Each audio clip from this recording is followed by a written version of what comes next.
हर हर महादेव सभी को। कल हमने सप्तम खंड समाप्त किया था और आज हम अष्टम खंड कोटि रुद्र संहिता शिव पुराण का पढ़ने जा रहे हैं। तो चलिए गुरु वंदना कर लेते हैं। कर्पूर गौरम करुणावतारम संसार सारम भुजगेंद्र हारम सदा वसंतम हृदयारविंदे भवम भवानी सहितं नमामि भवन भवानी सहितं नमामि। ओम नमो शिवाय ओम नमो शिवाय ओम नमो शिवाय ओम नमो शिवाय ओम नमो शिवाय। कोटि रुद्र संहिता अष्टम खंड सदाशिव के 12 ज्योतिर्लिंग तथा उपलिंगों का वर्णन।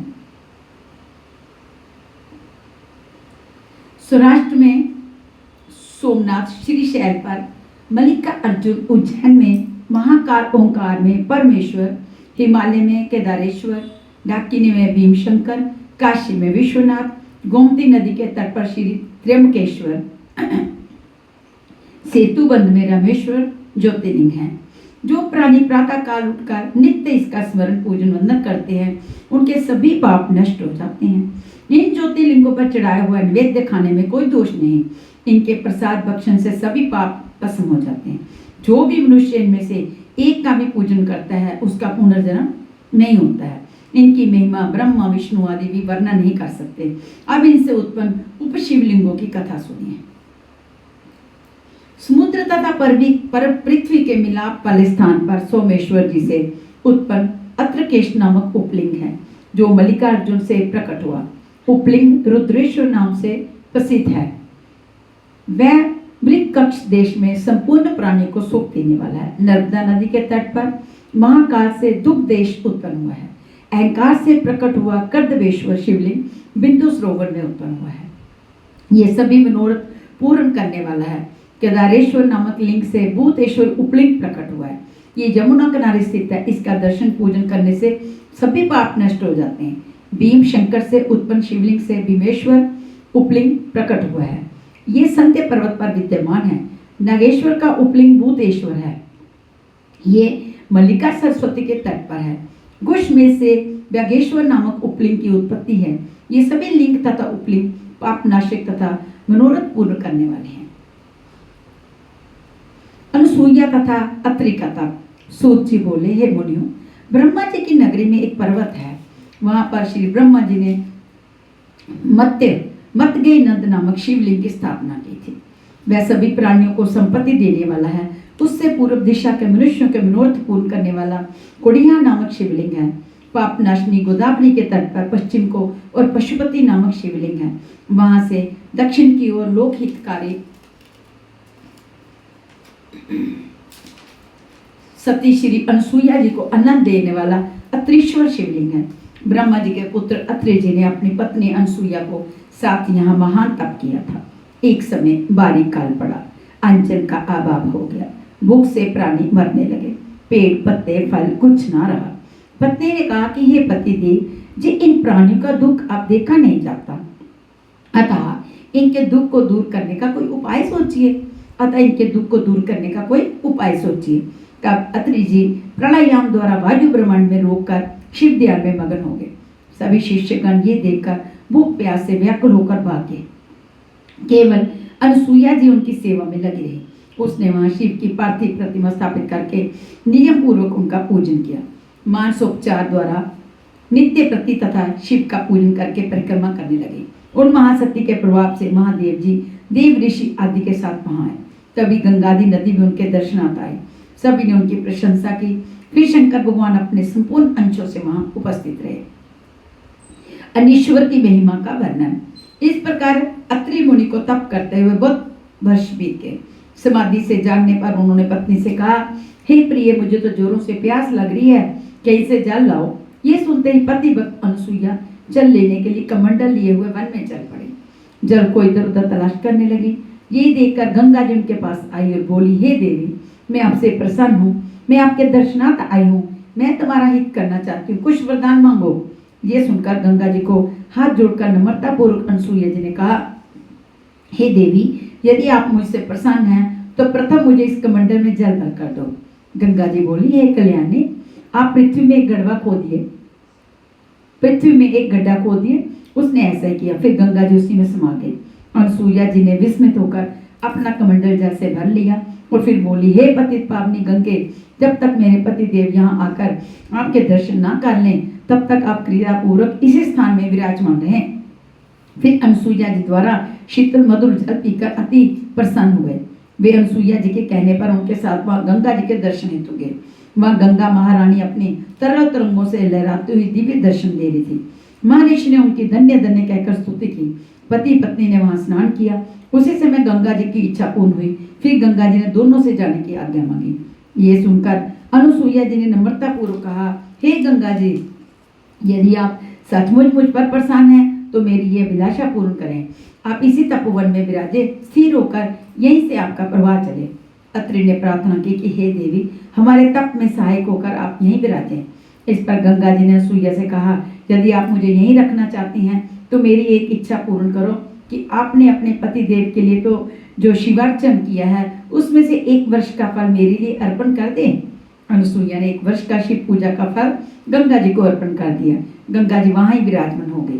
तभी शंकर भगवान वहां प्रकट हुए। पति पत्नी दोनों विधि पूर्वक नम्रता से उनकी पूजा स्तुति करते हुए बोले, हे प्रभु, आप इस पर अति प्रसन्न हैं तो जगदम्बा पार्वती के साथ यहीं पर निवास कीजिए। इस तपोवन में जो अकाल ग्रस्त है, वर्षा के द्वारा अन्नादि की उत्पत्ति हो तथा चराचर जीव सुखी हों। तब शिव ने वहां रहने का वरदान तथास्तु कहकर दिया और अनीश्वर नाम से विख्यात हुए। गंगा जी वहां मंदाकिनी नाम से विराजमान हुई। उसी कुंड से उनकी धारा प्रवाहित हुई। अत्रि ऋषि का आश्रम हरा भरा हो गया। सभी ऋषि मुनि लौटकर इसमें रहने लगे। नंदीकेश्वर की महिमा। कलंजर पर्वत पर श्री नीलकंठेश्वर नामक शिवलिंग है जो भक्तों का कल्याण करने वाला है। वहां एक सुंदर कांड है, उससे सभी पाप नष्ट हो जाते हैं। मुक्ति तो उसमें स्नान करने वाले के अधीन हो जाती है। रेवा नदी के किनारे सदाशिव के असंख्य शिवलिंग हैं। उनमें से मुख्य लिंगों की महिमा मैं आपको सुनाता हूँ। वहाँ एक अत्रेश्वर नामक ज्योतिर्लिंग है जो सभी पापों का नाश करने वाला है। वहीं पर परमेश्वर तथा सिद्धेश्वर 2 शिवलिंग और विद्यमान हैं।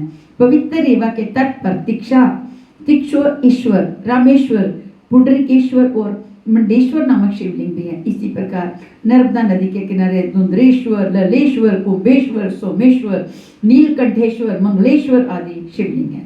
वहाँ नंदीकेश्वर महादेव तो करोड़ों देवों के पाप को नाश कर भक्ति से सभी कामनाओं को पूर्ण करते हैं। वहाँ पर महाजी के द्वारा कपीश्वर लिंग भी स्थापित है। वे भी अनंत फल के दाता है। इस पर ऋषि ने कहा, हे सूर्य जी, हमें नंदीश्वर शिवलिंग की महिमा विस्तार पूर्वक सुनाइए। सूर्य जी कहने लगे, हे ऋषियों, रेवा नदी के किनारे पर चारों वर्णों के द्वारा सेवित एक कर्णिका नगरी है। उसमें उच्च कुल में उत्पन्न एक ब्राह्मण रहता था। उसके 2 पुत्र, एक पत्नी थे। वृद्धावस्था में वह ब्राह्मण अपनी पत्नी को पुत्रों के अधीन करके काशीपुर में निवास करने लगा। समय पर उसकी मृत्यु हो गई। उसका विधि पूर्वक अंत्येष्टि संस्कार, श्राद्ध, पिंडदान आदि किए गए। माता मृत्यु का समाचार पाकर पुत्र सहित वहां पहुंची और पुत्रों के पास उनका पालना पोषण करते ही रहने लगे। उसके पास जो धन था उसमें कुछ अपने पास रखकर बाकी अपने पुत्रों को बराबर बांट दिया। मृत्यु काल निकट आने पर माता ने पुत्र से कहा, हे बेटा सुबात, मैंने तुम्हारे पिता की तरह काशी में प्राण छोड़ने का विचार किया, किंतु ऐसा नहीं हो सका। मेरे मरने के बाद मेरे श्राद्ध, पिंडदान आदि तो काशी में ही करना तथा मेरी अस्थियां भी काशी में गंगा में प्रवाह करना।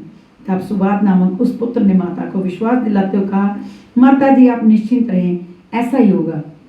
ये कहकर माता के लिए अंदर से जल लेने गया तो माता शिव का ध्यान करती हुई शिवलोक को प्राप्त हो गई। ये देखकर दोनों पुत्र शोकाकुल हो रोने लगे। सभी कुटुंब पड़ोसी वहां आ गए। पुत्रों ने दाह संस्कार किया तथा सुबात ने माता की इच्छा अनुसार उसकी अस्थियां काशी जी में ले जाकर गंगा में प्रवाहित की तथा वहां पिंडदान, श्राद्ध आदि किए।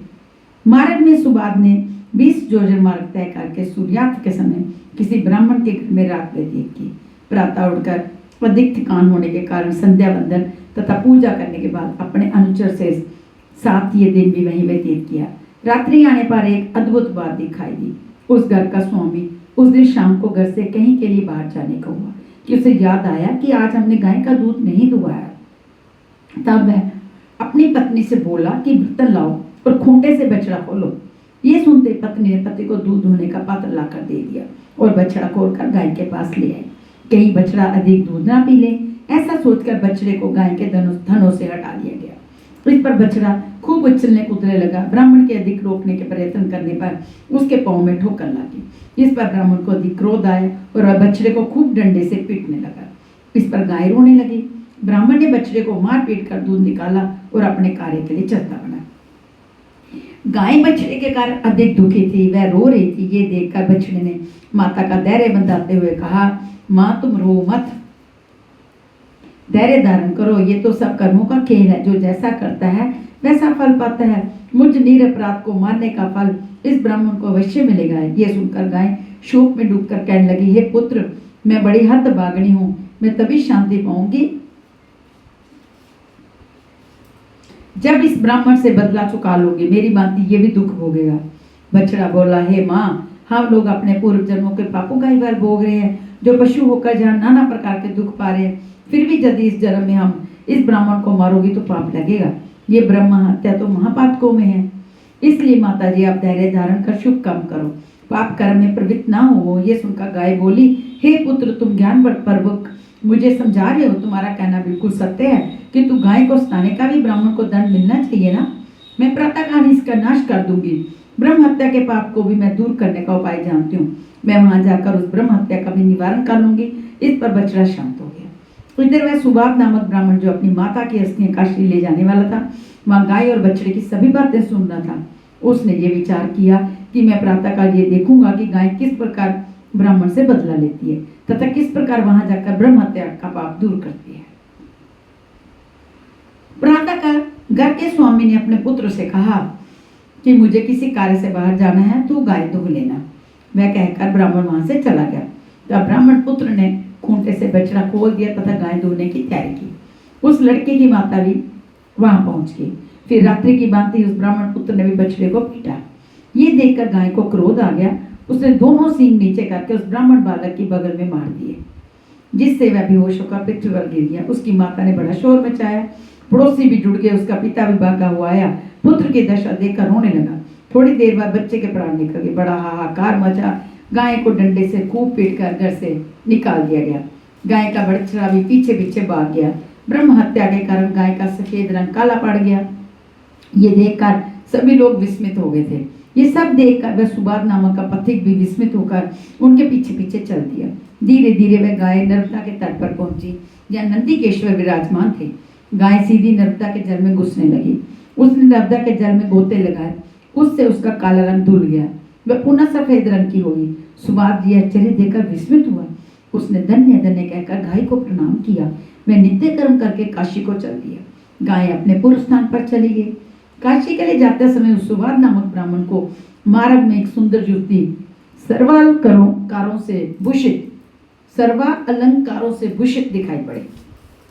वह मंद मंद हंसती उसके पास आकर बोली, हे श्रेष्ठ पुरुष, तुम अत्यंत प्रसन्न दिखाई दियो। तुम कहाँ से आ रहे हो और कहाँ जा रहे हो? सुबाद ने उसे सारा हाल कह सुनाया।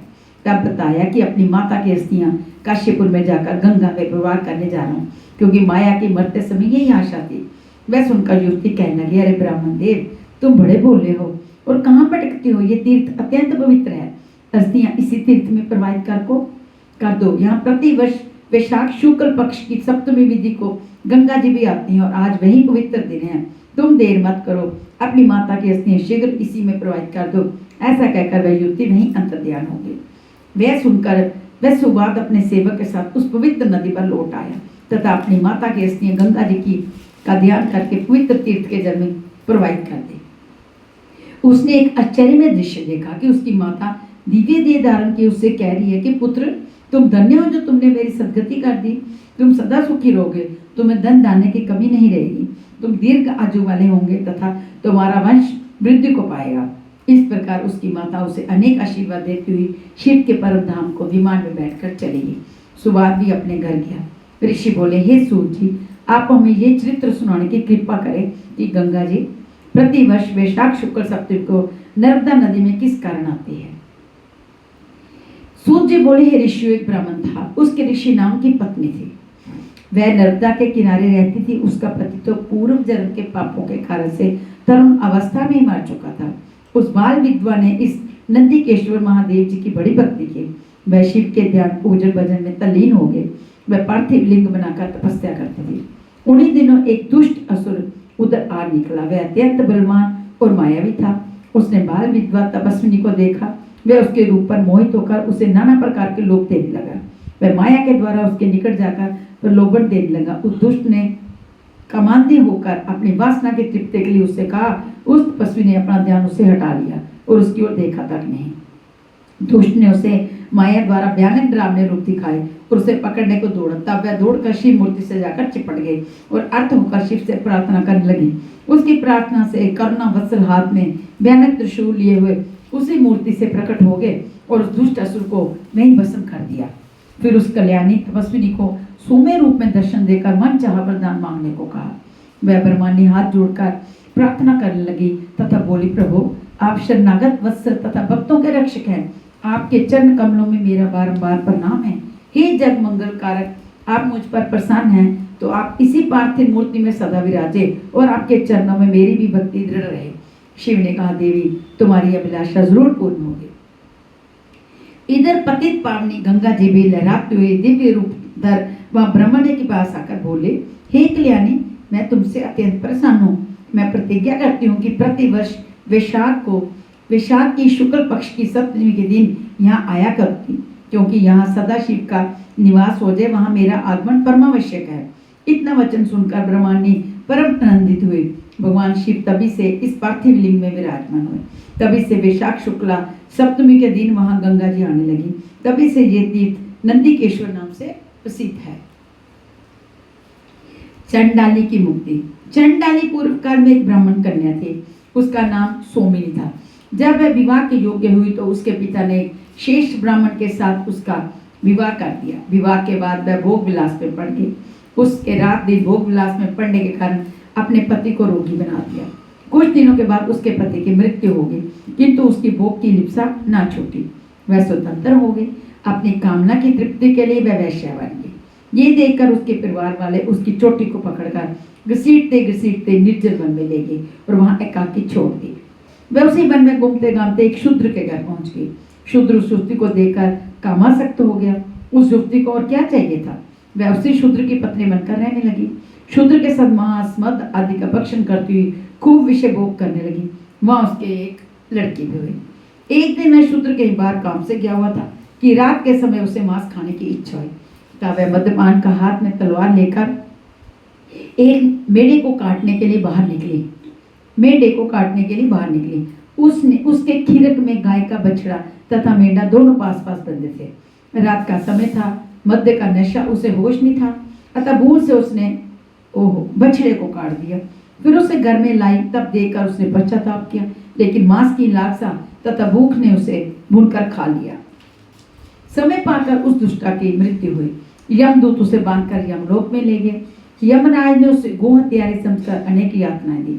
फिर इसके बाद उसका किसी शूद्र चंडाल के घर जन्म हुआ। उसके वहां भयानक कोढ़ हुआ। वह अंधी होकर जन्मी थी। कोढ़ के कारण उसके पास कोई नहीं भटकता था। एक दिन भूख प्यास से व्याकुल हो भटकती हुई उसने कुछ यात्रियों को देखा। उनके पास मांगने को गई। वे उस समय सदा शिव के दर्शनों की बातें कर रहे थे। वे कह रहे थे कि माँ कृष्ण चतुर्दशी को शिव के दर्शन अवश्य करने चाहिए। हम आपके वहां पहुंचकर दर्शन अवश्य करेंगे। ये सुनकर उस चंडालिनी ने भी उस दिन वहां पहुंचकर शिव जी के दर्शन का निश्चय किया। वही दाना उसकी करके भीख मांगती हुई गोकर्ण तीर्थ में पहुंच गई। माँ कृष्ण चतुर्दशी की प्रतीक्षा करने लगी। जब एक दिन बाकी रह गया तो वह दीन दुखिया भूखी प्यासी किसी बनिया के दरवाजे पर पहुंची। उस समय बनिया के हाथ में बेल की मंजरी थी। उसने उस भिखारिन की आवाज सुनकर उसकी झोली में बेल की मंजरी ही पटक दी। उसे भूखी भिखारिन चंडाली ने उस हाथ से देखकर झोली में से निकालकर दूर फेंक दिया। वह बेल की मंजरी पृथ्वी पर तो गिरी नहीं, सीधी महाभाग सदाशिव के लिंग पर जाकर गिरी। फिर क्या था, उस बेल मंजरी के सदाशिव से छूने की देर थी कि उसके सभी पाप नष्ट हो गए। दूसरे दिन माँ कृष्ण चतुर्दशी का दिन भी आ गया। उस दिन उसे भीख में कुछ न मिला। इससे उसका निराहार चतुर्दशी का व्रत हो गया। भूख के कारण रात भर जागती रही। इससे उसका जागरण भी हो गया। शिव की इच्छा से उसी दिन उसकी मृत्यु हो गई। शिव जी उस पर प्रसन्न हुए। विमान में बैठकर वह शिवलोक को प्राप्त हुए। महाबाल शिव की महिमा। मित्रसेन नामक एक अत्यंत धनुषधारी राजा इक्ष्वाकु वंश का था। वह बड़ा पुण्यात्मा था। उसकी पत्नी का नाम दमयंती था। वह भी नल की पत्नी दमयंती के समान पतिव्रता थी। वह राजा सेना के साथ शिकार खेलते हुए घने जंगल में जा पहुंचा। उसने देखा कि एक कर्मठ नाम का दानव महात्मा मंडप जी को व्याकुल कर रहा है। राजा ने बाण से उस दैत्य को मार दिया। उस दानव के छोटे भाई ने इस राजा से बदला लेने का निश्चय किया। वह कर्मठ का छोटा भाई कपट वेश धारण करके राजा के यहाँ नौकरी करने आया। राजा से बोला कि मैं रसोई बहुत उत्तम बनाता हूँ, षटरस व्यंजनों को बनाकर आपको तृप्त करता रहूंगा। राजा ने उसे अपना रसोईया बना लिया। इस प्रकार रहते हुए एक दिन राजा के घर गुरु जयंती का पर्व आया। राजा ने निमंत्रण गुरु वशिष्ठ जी को भेजा। गुरुदेव नियत समय पर राजा के घर पहुंचे। उस कपटी दानव ने अच्छा अवसर जानकर साग में मांस रोध दिया और वही गुरु वशिष्ठ जी को परोस दिया। गुरुदेव जान गए कि इसमें तो मांस है। क्रोध करके राजा से बोले, अरे पापी राजा, तू मुझे भी पापी बनाना चाहता है? तूने मुझे मांस परोस दिया। मैं तुझे शाप देता हूँ कि तू राक्षस हो जा। ये कहकर पूर्ण वशिष्ठ जी सोचने लगे कि अरे इसमें राजा का कोई दोष नहीं, ये तो कपटी रसोइया का अपराध था। फिर प्रसन्न होकर राजा से बोले, राजन, तैने अपना रसोइया विचार कर नहीं रखा, ये तो दैत्य है, इसी का ये कार्य है। मेरा दिया ये शाप तो हट नहीं सकता, परंतु तू 12 वर्ष तक राक्षस जोड़ने में रहेगा। इतना कहकर गुरुजी चले गए। शाप के कारण राजा महात्यारा राक्षस बना। वन में अनेक जीवों को मारकर खाने लगा। एक दिन घूमते घामते एक आश्रम पर जा पहुंचा। वहां एक मुनि को देखा। वह मुनि अभी किशोरावस्था का था। उसे देखकर वह ललचाया हुआ पकड़ने को दौड़ा। मुनि पत्नी तरुणी ने उसे देख लिया। तब उस मांसाहारी राजा ने उस मुनि को पकड़ लिया। भूख के कारण खाने को तैयार हुआ। मुनि पत्नी के नरम होकर प्रार्थना की कि महाराज आप इन्हें छोड़ दो, परंतु उस बुढ़े राक्षस ने एक बात ना सुनी। उसे फाड़ कर खा गया। उसकी हड्डियां फेंक कर चलता बना। रोते हुए मुनि पत्नी ने उन हड्डियों को चुना। चिता बनाकर उस विकराल राक्षस को शाप देती हुई बोली, हे नीच राक्षस, तेने मेरा पति मार दिया, मेरा सुख नष्ट किया। तू भी जल्दी यदि स्त्रियों के साथ विहार करने लगेगा तो तेरी मृत्यु हो जाएगी। ये शाप देती वह मुनि की पत्नी सती हो गई। राजा के शाप के 12 वर्ष भी बीत चले थे। 12 वर्ष के बाद राजा को अपना पहला शरीर मिल गया। उसने अपना सारा वृत्तांत तथा मुनि पत्नी का शाप जाकर रानी को सुनाया। ये शाप सुनकर रानी रति क्रीड़ा की इच्छा रखते हुए भी पति को कभी भी पास नहीं आने देते थे, किंतु रानी के कोई संतान न थी। इससे राजा दुखी रहता था। एक दिन राजा मन से निकल गया। वहां भयानक रूप वाली ब्रह्म हत्या को देखा। राजा डर गया। उससे बचने के लिए राजा ने बहुत से तीर्थ व्रत तप नियम आदि किए। राजा बड़ा व्याकुल था। तब उसने एक पवित्र आत्मा ऋषि को देखा। उनका नाम गौतम ऋषि था। तब राजा भागकर मुनि के चरणों में जा गिरा और मुनि पत्नी के शाप का वृत्तांत सुनाया। मुनि से कोई उस पाप की निवृत्ति का उपाय पूछा। ये सुनकर मुनि को दया आ गई। वे कृपा पूर्वक बोले, राजन, यहाँ से पश्चिमी समुद्र में गोकर्ण नामक तीर्थ है। वहाँ महाबल नामक शिव जी का ज्योतिर्लिंग है। जब उस तीर्थ में स्नान तथा शिवार्चन करने से तुम्हारी ब्रह्म हत्या छूट जाएगी। हे ऋषियों, राजा ये गौतम ऋषि की बात सुनकर आनंद को प्राप्त हुआ और गोकर्ण में जाकर शिव का पूजन किया। इस प्रकार इसके सभी पापों से मुक्त होकर अंत में शिव को प्राप्त हुआ। सूर्य जी बोले, हे ऋषियों, अब मैं उत्तर दिशा के लिंगों की महिमा का वर्णन करता हूँ। एक और गोकर्ण नामक तीर्थ है जो बड़ा पवित्र और रमणीक है। वहाँ एक सुंदर महावन है। उसमें शिव का चंद्रवाल नामक ज्योतिर्लिंग है। इसे रावण ने लाकर स्थापित किया था। इसके अतिरिक्त वहाँ एक मिश्रिक नामक पवित्र तीर्थ है। उसमें दधीची ऋषि द्वारा स्थापित दधीचेश्वर ज्योतिर्लिंग है।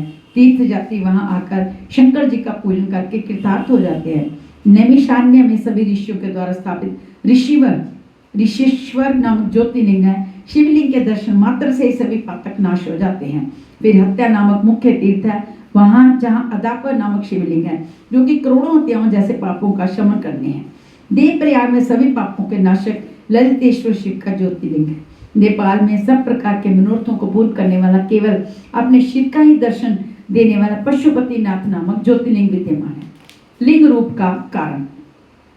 सूर्य बोले, हे मुनिजनों, प्राचीन समय की बात है। दारुक नाम का एक वन था। उसके समीप शंकर जी का एक विश्वविद्यालय था।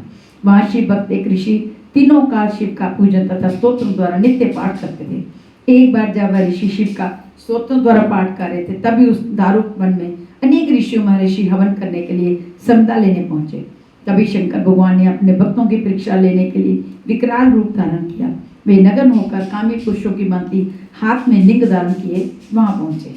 जब ऋषि पत्नियों ने उन्हें देखा तो वह पहले तो घबरा गए तथा फिर वे सभी कामवश होने लगे। बहुत सी स्त्रियां परस्पर आलिंगन करने लग गई। इतने में उनके पति भी यहाँ आ गए। उन्होंने देखा कि ये पुरुष कौन है जो कि स्त्रियों के आचरणों को दूषित कर रहा है। स्त्रियों के प्रति भी उन्हें क्रोध आया। फिर वे शंकर जी को ना जानकर क्रोधपूर्वक बोले, अरे ये कौन है? परंतु कोई ना बोला। फिर उस नगन से पूछा, तू कौन है? बताता क्यों नहीं? बार बार पूछने पर भी उत्तर नहीं मिला। और ये वैदिक धर्म का लोप करने वाला कर्म कर रहा है, इस कारण तेरा ये लिंग शीघ्र ही पृथ्वी पर गिर पड़े। ऋषियों का ये कहना था कि शंकर जी का लिंग पृथ्वी पर गिर पड़ा। प्रज्वलित अग्नि के समान वह लिंग इधर उधर घूमता हुआ जीव को दुखी करने लगा। इससे सभी ऋषि मुनि घबराए और ब्रह्मा जी के पास जाकर सारा वृत्तांत सुनाया। ब्रह्मा जी जान गए कि ये सभी शंकर जी की माया के वशीभूत हो गए हैं। तब ये सब जानकर ब्रह्मा जी बोले, हे ऋषियों, तुमने ये अनुचित कार्य किया है। देखिए, सभी मनुष्य मात्र का धर्म है कि मध्याह्न काल में आए अतिथि का सत्कार करें। अब जब तक वह शंकर भगवान का लिंग एक स्थान पर स्थित नहीं हो जाता, तब तक इसी प्रकार उपद्रव होते रहेंगे। यदि तुम संसार का हित चाहते हो तो शंकर भगवान के ज्योतिर्लिंग की स्थिरता के लिए जगदम्बा पार्वती का चिंतन करो, उनकी आराधना तथा स्तुति करो। तुम्हारी स्तुति से पार्वती जी जोनि रूप हो जाए और लिंग स्थिर हो जाए। तब विश्व कल्याणी पार्वती जी के प्रसन्न होने पर अष्टबल की रचना कर शास्त्रों की आज्ञा अनुसार उस पर एक गढ़ स्थापित करो। उसमें द्रुपा डालो तथा पवित्र तीर्थ के जल से उसे सदा शिव का ध्यान करके विधि से उसका पूजन करो। शतरुद्धि का पाठ करते हुए इस गढ़ के जल से प्रेम जल से इस लिंग को स्नान कराकर मार्जन आदि करो। फिर जोनी रूपा पार्वती जी को बाण रूप से स्थापित कर उसी पर सदा शिव के ज्योतिर्लिंग की स्थापित कर दो। फिर धूप दीप नैवेद्य आदि से षोडशो उपचार से उसका पूजन करो। फिर स्तोत्र गान आदि से शंकर जी की स्तुति करो, तब जाकर मंगल होगा। इस प्रकार ब्रह्मा जी के वचन अनुसार ऋषियों ने मातेश्वरी जी की विधि पूर्वक आराधना की।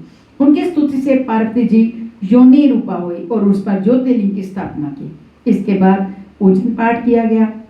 तब संसार में मंगल हुआ। वही ज्योतिर्लिंग संसार में हटकेश्वर नाम से प्रसिद्ध है। इसकी आराधना से सभी लौकिक तथा पारलौकिक सुख प्राप्त होते हैं। अंधकासुर की मुक्ति। पूर्व काल में एक अंधकासुर नामक का दानव हुआ जो समुद्र के किसी गड्ढे में रहता था। वह बड़ा बली और पराक्रमशाली था। उसने विश्व भर को अपने अधीन कर रखा। सारा विश्व इससे दुखी था। देवताओं ने अत्यंत दुखी होकर भगवान शंकर को अपना दुख सुनाया। अनेक प्रकार से स्तुति कर उन्हें प्रसन्न कर लिया। इस पर भगवान शंकर उनकी स्तुति से प्रसन्न हो गए। उन्होंने देवताओं को आश्वासन दिलाया और इनसे सब इस प्रकार कहने लगा, अरे देवो, तुम डरो मत, मैं अवश्य ही तुम्हें पीड़ित करने वाले उस दैत्य का वध करूंगा। तुम लोग सेना लेकर आगे आगे चलो, मैं पीछे से आ रहा हूँ। ये सुनकर सभी देवता सेना से जाकर उस दैत्य के निवास स्थान पर गए। देवताओं को आया सुनकर वह दैत्य अपने गड्ढे से बाहर निकल आया। उसने देवताओं के साथ भयानक युद्ध किया। वह युद्ध में पीड़ित हो गया और अपने गड्ढे में जाकर छिप गया। ये देखकर सदाशिव ने अपना त्रिशूल बांधकर उसे गड्ढे में मारा। त्रिशूल के लगते ही वह दानव छटपटा उठा। फिर शिव जी से कहने लगा, हे प्रभु, मैंने ये सुन रखा था कि मरते समय शिव दर्शन को शिव रूप बना देता है। मैंने अब मरते समय आपके दर्शन कर लिए, मैं कृतार्थ हो गया। इससे प्रसन्न होकर शिव जी बोले, मैं तुम्हारी इस भावना से प्रसन्न हूँ, तुम वर मांगो। इस पर दानव बोला, हे शंभो, यदि आप मुझसे सचमुच प्रसन्न हैं तो अपनी अविचल भक्ति दे दो। दूसरा वर ये दो कि आपका इसी स्थान पर अविचल निवास रहे। शिव ने उसे अविचल भक्ति दी तथा ज्योतिर्लिंग रूप से वहां सरिता स्थित हो गई। बटुक पूजा की कथा। प्राचीन काल में दधीची नाम के विप्र हुए हैं जो बड़े धर्मात्मा, संपूर्ण वेदों के ज्ञाता तथा शिव भक्त थे। इनके पुत्र का नाम सुदर्शन था। वे अपने पिता के समान सर्वकुल संपन्न था, किंतु उसकी पत्नी उच्च कुल की नहीं थी। उसका नाम टुकुला था। उसने अपने पति को अधीन कर लिया।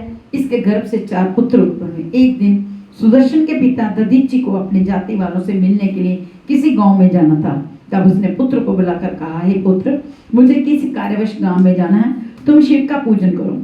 इस प्रकार पुत्र को आदेश देकर दधीची चले गए। वहां कुछ समय के लिए उन्हें रुकना पड़ा। इधर सुदर्शन शिव पूजन करता रहा। कुछ समय बीत जाने पर शिवरात्रि का पर्व आया।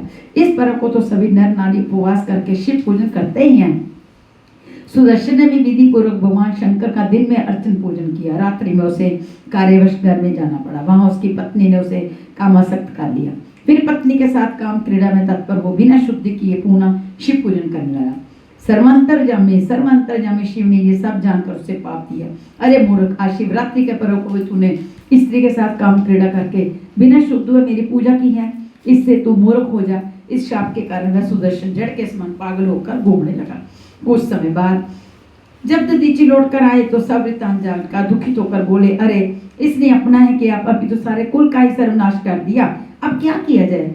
फिर विचार कर जगदम्बा पार्वती जी की उपासना प्रारंभ की। दधीचि की अर्चना तथा भक्ति से जगदम्बा प्रकट हुई। तब दधीचि की प्रार्थना के अनुसार पार्वती जी ने दधीचि के पुत्र सुदर्शन को शिव के चरणों में पटकते हुए प्रार्थना की कि हे स्वामी, ये सुदर्शन तो मेरा पुत्र है। ये कहकर उसे यज्ञ धारण कराकर 16 अक्षरों वाले शिव गायत्री मंत्र की दीक्षा दी।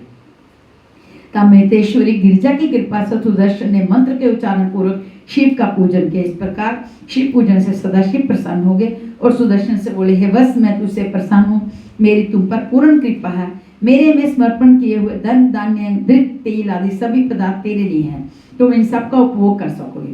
तुम सदा त्रिपुंड धारण किए हुए शिव संध्या गायत्री जप करता हो जाओगे। मैंने तेरे सभी अपराध क्षमा कर दिए। इस प्रकार कहकर भगवान शंकर ने सुदर्शन तथा उसके पुत्रों का भी बटुक रूप में अभिषेक किया। फिर बोले, हे पुत्रों, तुम में जो भी पूरा बटुक रूप होगा वह विजय पाकर संसार में पूजनीय होगा। तुम्हें जो पूजेगा मैं उसका इतना आदर करूंगा कि उसके द्वारा तुम्हारे पूजन को अपना पूजन मानूंगा। इस प्रकार सुदर्शन शिव से अभिषेक प्राप्त करके संसार में बटुक नाम से प्रसिद्ध हुए। इसलिए शुभ तथा अशुभ कर्मों में बटुक पूजा करनी चाहिए। सोमनाथेश्वर की उत्पत्ति। चंद्रमा को दक्ष प्रजापति की 27 पुत्रियां पत्नी रूप में प्राप्त हुई थी, परंतु चंद्रमा रोहिणी से अधिक स्नेह करता था। बाकी सभी स्त्रियां दुखित होकर पिता के पास गई। पिता ने उनकी बात सुनकर चंद्रमा को समझाया कि हे चंद्रदेव, उत्तम कुल में उत्पन्न होकर ऐसा क्यों कर रहे हो? विषमता मत बरतो। एक के साथ प्रेम और दूसरे के साथ प्रेम ना करने पर मनुष्य नरगामी होता है। इस प्रकार दक्ष समझाकर घर चले गए, परंतु चंद्रमा ने उनकी बात पर कोई ध्यान न दिया। फिर रोहिणी से दुखित होकर सभी कन्याएं पिता के पास पहुंची। इस बार दक्ष चंद्रमा के पास गए, कहने लगे, अरे चंद्रमा, मैं तुम्हें दीनता के साथ समझ चुका हूँ, परंतु तुमने मेरी बात नहीं मानी। अब मैं तुम्हें श्राप देता हूँ कि मलिन होकर क्षीण हो जा। इससे चंद्रमा मलिन होकर एकदम क्षीण हो गए। इस दुख के चंद्रमा ने इंद्रादि देवताओं से कहा। सभी ने विशिष्ट ऋषि के साथ ब्रह्मा जी से प्रार्थना की कि इसका कोई उपाय बताओ। तब तो ब्रह्मा जी बोले, अरे देवताओं, ये चंद्रमा तो महादुष्ट है। ये गुरु बृहस्पति जी की पत्नी तारा को लेकर भाग गया था, उसे लेकर दैत्यों के पास पहुंच गया। इस कारण इसने देवदान में युद्ध करा दिया। मेरे बहुत समझाने पर इसने तारा को वापस किया, परंतु वह गर्भवती थी, अतः बृहस्पति जी ने उसे लेने से मना कर दिया। तब मैंने उस गर्भ का निराकरण किया और गुरु पत्नी तारा को इन्हें दिलाया। इसलिए ये चंद्रमा तो अपनी दुष्टता छोड़ता नहीं। आप लोग इसकी बात मुझसे मत कहो, परंतु आप लोगों के यहाँ आने से तथा कहने से मैं एक उपाय बताता हूँ कि तुम सभी लोग चंद्रमा को साथ लेकर प्रभास नामक क्षेत्र में भगवान शंकर का पूजन करो। मृत्युंजय के तप द्वारा आप भगवान का पूजन तथा जप करें। शंकर जी की कृपा से इसका कष्ट दूर हो जाएगा। ब्रह्मा जी के वचनों से सभी देवता तथा ऋषि प्रभास के क्षेत्र में सभी देवताओं का आह्वान कर शिव पूजन करके जप कराया। 10 करोड़ जप द्वारा भगवान शंकर प्रकट हुए तथा चंद्रमा को वर मांगने को कहा। तब चंद्रमा ने अपनी क्षीणता न होने का वरदान मांगा। इससे शंकर भगवान ने कहा, हे चंद्रमा, तुम्हारा दक्ष प्रजापति का शाप तो नहीं हटाया जा सकता, परंतु इतना कर सकता हूँ कि कृष्ण पक्ष के 15 दिन तक तुम क्षीण होते रहोगे और शुक्ल पक्ष में तुम बढ़ते रहोगे। ये सुनकर चंद्रमा बहुत प्रसन्न हुआ तथा सभी देवता भी प्रसन्न हुए। सभी शंकर भगवान की स्तुति करके प्रणाम करके अपने स्थान को जाने लगे। तब वहीं पर सबने सोमेश्वर नाम से शिव की पूजा की तथा उसी स्थान पर पार्वती सहित शिव को विराजमान रहने की प्रार्थना करके वरदान प्राप्त किया। वहीं एक कुंड बनाया जिसका नाम चंद्र कुंड रखा। इस कुंड के स्नान से सभी पाप निर्वृत्त हो जाते हैं। यही सोमनाथ महादेव जी की महिमा है। मल्लिकार्जुन की उत्पत्ति। पार्वती जी के बड़े पुत्र स्वामी कार्तिकेय अपने विवाह के विषय में शिव के कथनानुसार जब पृथ्वी की परिक्रमा करके आए तो मार्ग में ही नारद जी ने उन्हें बहका दिया था कि तुम्हारे पिता शंकर भगवान ने तुम्हारे साथ अच्छा व्यवहार नहीं किया है। तुम्हें तो पृथ्वी की परिक्रमा भेज दिया और पीछे से अपने छोटे पुत्र गणेश का विवाह कर दिया। ये सुनकर स्वामी कार्तिकेय क्रोध में आ गए। वे क्रोधित होकर वहां से लौटकर चल दिए। माता पार्वती तथा शिव के बार बार कहने पर भी वे ना लौटे रुक सके। कोंच पर्वत पर चले गए। पार्वती जी पुत्र के वियोग में विलाप करने लगी। शिव जी भी मनुष्यों को बांधते दुखित होकर क्रोंच पर्वत पर उन्हें लिवाने गए।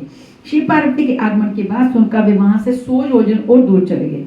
कुमार का वहां से चला जाना सुनकर शंकर जी वहां ज्योतिर्लिंग रूप से विराजमान हो गए। तभी ये लिंग मल्लिकार्जुन नाम से प्रसिद्ध है। महाकालेश्वर की उत्पत्ति। वंती नामक की नगरी में एक शिव भगत ब्राह्मण थे। वे नित्य ही विधि पूर्वक पार्थिव शरीर पूजन करते थे। शिव की कृपा से उन देवज्ञ ब्राह्मण का धन धान्य की कमी न थी। सभी प्रकार के सुख भोग कर वे अंत में शिव के पास परम पद को प्राप्त हुए। उस ब्राह्मण के 4 पुत्र थे, देव प्रिय, मेघा प्रिय, सकृत और धर्मबाहु। इन पुत्रों के आचरण में अपने पिता के समान थे। वहीं उनके पास एक रत्नमाला नाम का पर्वत था। उस पर दूषण नाम का एक राक्षस रहता था। उसने तप द्वारा ब्रह्मा जी से वर प्राप्त किया था। फिर वह धर्म का द्वेषी हो गया। वह धर्म का नाशक तथा देवताओं को पीड़ित करने लगा। अपने बल प्रकर्म से उसने दोनों लोगों को जीत लिया। इस प्रकार वह एक दिन अवंतीपुरी भी आ पहुंचा। उसने अपने प्रमुख 4 दानवों को बुलाकर कहा, मैंने अपने बल से त्रिलोकी को वश में कर लिया है, किंतु शिव भक्त ब्राह्मण मेरे अधीन नहीं हो रहे। इसलिए तुम जाकर सभी ब्राह्मणों को इकट्ठा करो, उन्हें मेरी आज्ञा सुनाओ। यदि वे मेरी आज्ञा पर चले तो ठीक है, अन्यथा उन्हें दंड दे दो। तब वे दूर जाकर उपद्रव मचाने लगे। प्रजा के लोग दुखित हो गए, किंतु ब्राह्मणों पर उनका कोई असर न पड़ा। प्रजा के लोग ब्राह्मणों के पास जाकर प्रार्थना करने लगे, हे देवो, हम आपकी शरण में हैं। मालूम नहीं ये दानव दुराचारी कहाँ से आपका आकर उपद्रव मचा रहे हैं। इन्होंने बहुत से नगरवासियों को मार दिया, आप हमारी रक्षा करो। ब्राह्मण बोले, हमारे पास कोई अस्त्र शस्त्र नहीं है तथा ना कोई बल पराक्रम है कि इन दैत्यों का नाश कर सके। हम तो भगवान शंकर का आश्रय लेकर यहाँ ठहरे हैं, उन्हीं की कृपा से हमारी रक्षा हो रही है। इतना कह वे 4 ब्राह्मण कुमार अन्य ब्राह्मणों को साथ लेकर नियम पूर्वक शिव पूजन में लगे। इतने में चारों देवते वहां पहुंच गए। सभी नगर निवासियों तथा ब्राह्मणों को देखकर कहने लगे कि इन्हें पकड़ लो, मारो मारो मारो। किंतु ब्राह्मण तो निर्भय होकर शिव पूजन में लगे रहे और प्रजा के लोग भागने लगे। दानवगण जो ही उन ब्राह्मणों को पकड़ने के लिए आगे बढ़े, जो ही पार्थिव लिंग के नीचे की भूमि भयंकर शब्द के साथ फट गई। शंकर भगवान वहां भयंकर शब्द करते हुए प्रकट हो गए। उन्होंने अपने हुंकार शब्द से ही सभी दैत्यों को तथा सैन्यों को, दूषण नामक महादैत्य को भी मार डाला। भगवान के इस अद्भुत चरित्र को देखकर सभी मुनिगण तथा देवता प्रसन्न हुए। आकाश में पुष्पों की वर्षा करने लगे। फिर ब्राह्मण पुत्रों से वरदान मांगने को शिव जी ने कहा। ब्राह्मण बोले, स्वामी, आप हम पर प्रसन्न हैं तो हमारा आवागमन छुड़ाकर अपने चरणों में स्थान दीजिए। इस जगह पर आप सदा निवास कीजिए तथा सभी को मनोकामनाएं पूर्ण कीजिए। इस प्रकार सदाशिव उन ब्राह्मणों को मनोवांछाएं सिद्ध कराते हुए महाकालेश्वर के नाम से वहां विराजमान हुए। ये महाकालेश्वर भगवान सभी दर्शनार्थियों के दुख दूर करते हैं तथा पूजन करने पर सभी पापों का नाश करके मनोकामनाएं पूर्ण करते हैं। तो चलिए यहाँ विश्राम करते हैं, बाकी का भाग हम कल पढ़ेंगे। ओम नमः शिवाय, ओम नमः शिवाय, हर हर भोले नमः शिवाय, ओम नमः शिवाय, ओम नमः शिवाय, हर हर भोले नमः शिवाय।